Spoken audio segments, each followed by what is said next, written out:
Եթերում հրապարակումն է բարի երեկո։ Վերջին շաբաթվա ընթացքում Հայաստանում գրանցվել է 5 երկրաշարժ, առավելագույնը 4 բալ ուժգնությամբ։ Այս թիվը զգաստացնում, սակայն չի վախեցնում մեր մասնագետներին։ Նրանք ասում են, որ երկրակեղևի ակտիվ դրսևորումները թույլատրելի սահմաններում են եւ չկան այն նախանշանները, որ առկա էին Սպիտակի երկրաշարժի ժամանակ։ Առհասարակ երկրաշարժի կանխատեսումը պետք է ասել, որ դեռ որևէ երկրի գիտնականների չի հաջողվել, եւ աշխարհը համենայն դեպս մարդկության առաջադեմ հատվածը բնության այս կործանիչ տարերքի դեմ պայքարում է հասարակությանը կրթելու ուղղությամբ։ Խնդիրը այսօր նաև մեր երկրի կառավարության օրակարգում է։ Կառավարության վերջին նիստին վարչապետ Տիգրան Սարգսյանը տարանջատեց խնդիրը մի քանի մասերի եւ կոնկրետ գերատեսչությունների տրվեցին կոնկրետ հանձնարարականներ։ Հաստատվեց եւ արդեն կյանք կմտնի ուսումնական հաստատություններում պետական հիմնարկներում սեյսմիկ պաշտպանության ծրագիրը։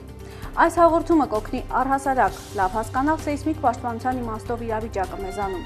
Ինչ են ասում երկիր մոլորակի անհանգստության մասին հայաստանյան սեյսմիկ կայանները։ Ինչու են այսօր հիշել դեռ 20 տարի առաջ տարածաշրջանում ունիկալ համարվող Գառնիի դեֆորմոգրաֆը։ Կկարողանա արդյոք հայկական նոր գյուտը բռնել երկրաշարժի զարկերակը։ Որքանով են սեյսմակայուն Երևանի նորակառույցները, ինչ են պարտադրում նորացված քաղաքաշինական նորմերը շինարարներին։ Եվ իհարկե այն մասին, թե արդեն կառուցված շենքերը սեյսմակայուն դառնալու ինչ ճանապարհ են պատրաստ անցնելու։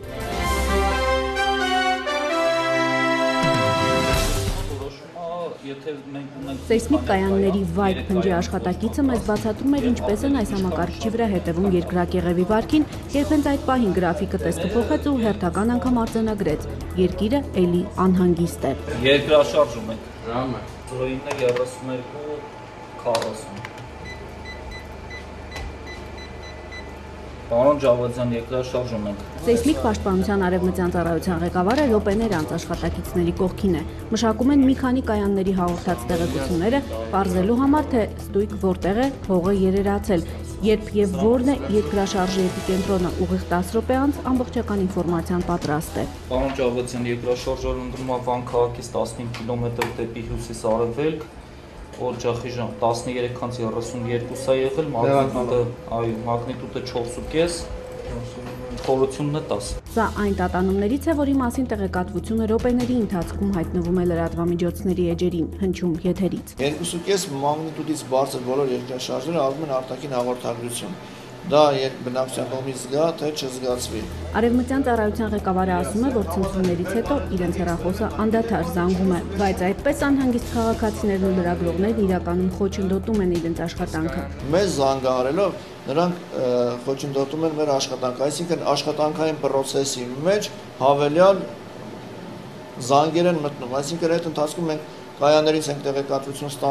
տեղեկատվություն ենք ստանում մեր այն աղբյուրներից, որոնք մեզ թույլ կտան ավելի օպերատիվ եւ ավելի ճշգրիտ որոշել երկրաշարժի հիմնական պարամետրերը։ Իսկ տատանումների հստակ բնութագիրն ունենալու համար այստեղ մշակում են շուրջ 150 կայանից ստացվող տեղեկատվությունը երկրագնդի անհանգիստ վարքի վերաբերյալ։ Երկիրը վերջին տարիներին իսկապես անհանգիստ է։ Հսկա կլոր օրգանիզմի շարժումների վերաբերյալ տեղեկատվությամբ երկրաշարժերի ազգային կատալոգը ամեն տարի հարստանում է։ 2009 թվականին գրանցվել է 3 մագնիտուդից բարձր 59 երկրաշարժ, 2010 թվականին 64, 11 թվականին 141, իսկ 4-ից բարձրները 2009 թվականին 2, 2010-ին 2, 2011-ին 11 երկրաշարժ։ Ամսի 7-ին Հայաստան-Թուրքիա սահմանային գոտում գրանցվել է թույլ սեյսմիկ ցնցում Մասիս քաղաքից ոչ հեռու 3-ից 4 բալ ուժգնությամբ։ Այս քարտեզի վրա կարմիրով նշված են այն կետերը, որտեղ երկիրն իրեն մեղմ ասած չարաճճի է պահել։ Չնայած տատանումների վիճակագրության մեծացմանը, մասնագետները այդուհանդերձ անհանգստանալու պատճառ չեն տեսնում։ Դրանք սեյսմիկ ֆոնի դրսևորումներ են, թույլ սեյսմիկության դրսևորումներ են եւ որևէ արտառոց վտանգի մասին դրանք չեն վկայում։ Վտանգի գնահատումը այսօր ցույց է տալիս, որ մենք չունենք անհանգստացնող որևէ հիմքեր։ Մենք չունենք, ասենք, Սպիտակի նման ուժեղ երկրաշարժի նախանշաններ, որոնք մեզ հայտնի են։ Հնարավոր է արդյոք կանխատեսել երկրաշարժը։ Սա կարճաժամկետ հատվածում գիտության համար դեռ չլուծված հարցադրում է։ Ավելի երկար ժամանակի համար մասնագետներն ասում են, այո, նախկինում եղած ցնցումների երկրակեղևի ներկա բնութագրի ակտիվ խզվածքների վերաբերյալ տեղեկատվությունը հուշում է, ապագայում տվյալ տարածքում երկրաշարժերը բացառված չեն։ Սա ցույց է տալիս, որ մենք ունենք երկու հիմնական գոտի, առավել բարձր սեյսմիկ վտանգի, որտեղ կառուցապատման ընթացքում, քաղաքաշինական գործունեության ընթացքում անհրաժեշտ է հաշվի առնել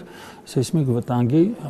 առավելագույն մակարդակը 9-10 բալ ուժգնությամբ մինչև։ Սպասել երկրագնդի հերթական զայրույթին, թե դեռ ոչ, խորհրդային տարիներին մասնագետների մեծ օգնականն էր Գառնիի երկրաֆիզիկական դիտարանը, դեֆորմոգրաֆը։ 20 տարուց ավելի է անգործ է, մինչդեռ ժամանակին հենց նա էր կանխազգացել սպիտակի երկրաշարժը։ Սարքի նշանակությունն այն է, որ երկրակեղևի դեֆորմացիաները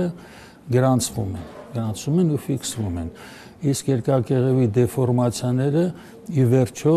հանգեցնում են ուժեղ երկրաշարժի եւ դեֆորմոգրաֆի աշխատանքը կօգնի կանխատեսել նախապատրաստվող ուժեղ երկրաշարժը։ Կառավարության վերջին նիստին վարչապետը հանձնարարեց աշխատակազմին դիտարկել Գառնու դիտակայանին երկրորդ շնչառություն հաղորդելու հարցը։ Մի բան պարզ է, թվանշային մի քանի թարմացումների շնորհիվ այս կայանը մասնագետներին կօգնի ավելի լավ շոշափել երկրաշարժի զարկերակը։ 60 մետր խորության 360 մետր երկարությամբ գետնի տակ կա այդ օբսերվատորիան, որը փակ վիճակում է գտնվում։ Ամենավտանգավոր խզվածքը դա Գառնիի խզվածքն է։ Հենց դա այդ խզվածքի վրա էլ տեղադրված է, դրա համար են եւ տարածաշրջանում միակն է։ Մենք այնտեղ երևի որոշակի գումարներ, որ ծախսենք եւ արդիականացնենք, դա արդեն իր դրական կողմով արդեն ավելի մեզ օգուտ կբերի։ Հանձնարարենք կառավարության աշխատակազմին պատրաստել համապատասխան որոշման նախագիծ Ազգային ակադեմիայի հետ միասին, որպեսզի պարոն Երիցյանը իր կողմից բացասած հարցերի լուծում կարողանա տալ։ Այ հիմա ես որ այսպես տատանում եմ,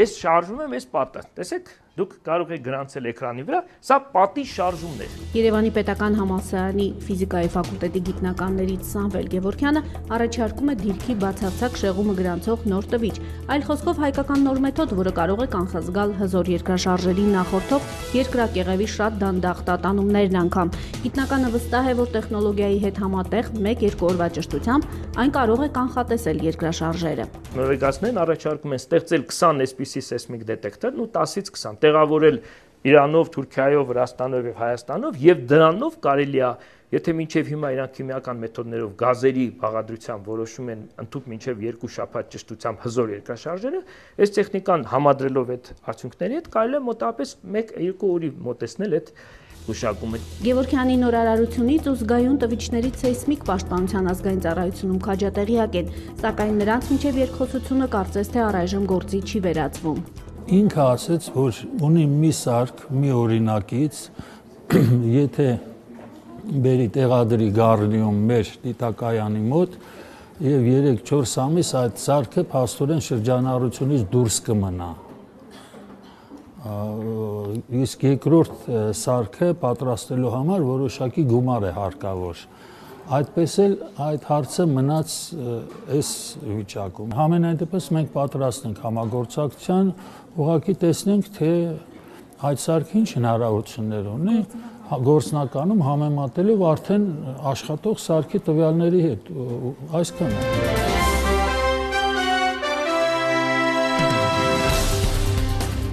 Սրանք ռետինամետաղական սկավառակներ են, բարձիկներ իդեպ տեղական արտադրության։ Այս շենքի տակ դրանք բազմաթիվ են, յուրաքանչյուրը 100 տոննա բեռ է կրում իր վրա։ Տեղադրվում են շենքի հիմքի եւ հիմնական մասի արանքում, թույլ են տալիս մեղմել երկրաշարժի դինամիկ ազդեցությունը կառույցի վրա։ Այս մեթոդով սեյսմամեկուսացումը, այսինքն շենքը երկրաշարժի նկատմամբ կայուն դարձնելը, ինչ որտեղ արդեն ավանդական է համարվում։ Հանրապետությունում բարձիկներով 38 շենք կա կառուցված, այդ թվում օդանավակայանի նոր համալիրը։ Այս մեթոդը հիմնականում կիրառվում է նորակառույցների դեպքում, իսկ արդեն շահագործված եւ 88-ի երկրաշարժի հարվածը կրած շենքերի համար բոլորովին այլ մեթոդներ են անհրաժեշտ։ Հայ ինժեներական միտքը դրանք գտել է, ներկայացրել մասնագիտական քննարկման։ Շենքերի վերևում ճկուն հարկի գաղափարը արտակարգ իրավիճակների նախարարության մասնագետները դեռ վաղուց են առաջ քաշել, փորձնական կառուցել եւ փորձարկել են տարբեր ուժգնության ցնցումների դեպքում։ եթե խնդիրը գնում է շենքի վերևում մեկ լրացուցիչ հարկ իրականացնել, ապա դա բերում է մի քանի այլ խնդիրների լուծմանը։ Առաջնային խնդիրը դա ոչ միայն զինվորական բարձրացում, այլ նաև տանիքների խնդիրն է։ Վերին հարկը որպես ցնցումների ուժգնությունը մարող բաղադրիչ առաջարկում են նաև հայ նախագիծ ինստիտուտի ինժեներները, փոքրինչ այն տարբերակով։ Առաջարկում ենք հիմա այդ շենքերի վրա կառուցվող սեյսմոմեկուսացված հարկը լինի նաև բնակելի, այսինքն մենք երկու բան ունենանք եւ ունենանք եւ սեյսմոմեկուսացված հարկ եւ բնակելի։ Այդ վերին սեյսմոմեկուսացված հարկը ցույց տվեց, որ մոտ 1 բալ, այսինքն մոտ 2 անգամ, ուրեմն շենքի սեյսմոզինվածությունը բարձրացնում, այսինքն նա կարող է արդեն դիմակայել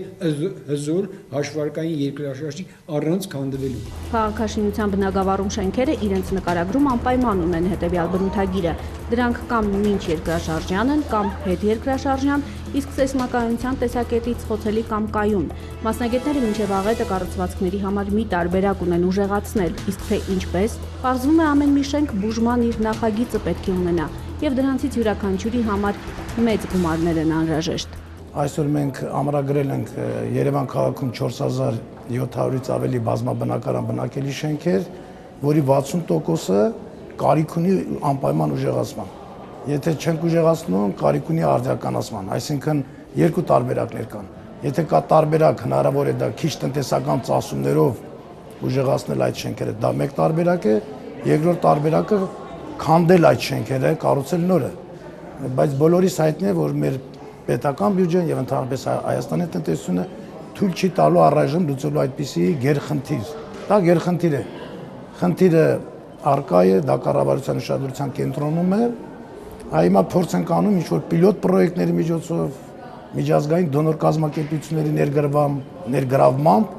լուծել որոշակի խնդիրներ։ Անմիջապես Սպիտակի ավերիչ երկրաշարժից հետո մեր երկրի շինարարական միտքը ձեռնամուխ եղավ նախ վերանայել բալային վերին շեմը 7-ից բարձրացնելով 9-ի, ապա խստացվեցին քաղաքաշինական նորմերը։ 2006-ին արդեն հաստատված քաղաքաշինական նորմերը սրբագրեցին նախկին թույլ ու բաց կողմերը, մյուս կողմից էլ նախագծողներին ու պատվիրատուներին պարտադրվեց դրանց խստորեն հետևել։ Հայաստանում դա չիմանալ ուղղակի գործ չանել Հայաստանում նշանակում է, այսինքն եթե ինժեները չգիտի ոնց են հաշվարկում սեյսմիկայի վրա, որտեղ մեր մոտ միայն երկրաշարժային ազդեցություններն են հիմնականը։ Եթե չգիտի, նա իրավունք չունի այստեղ նախագծելու, ուրեմն նա չունի լիցենզիա, ուրեմն նա չունի այդ գիտելիքներ, ուրեմն միգուցե ինքը այստեղ չի սովորել։ Հին շենքերի առողջացման խնդիրը այսօր նույնպես կառավարության օրակարգում է, առանձնացվել են առաջնահերթ ամրացման կարիք ունեցող շենքերը, դպրոցներ, մանկապարտեզներ, պետական կառավարման կառույցներ։ Դրանց սեյսմակայունության բերելու համար գումարը վարչապետի խոսքով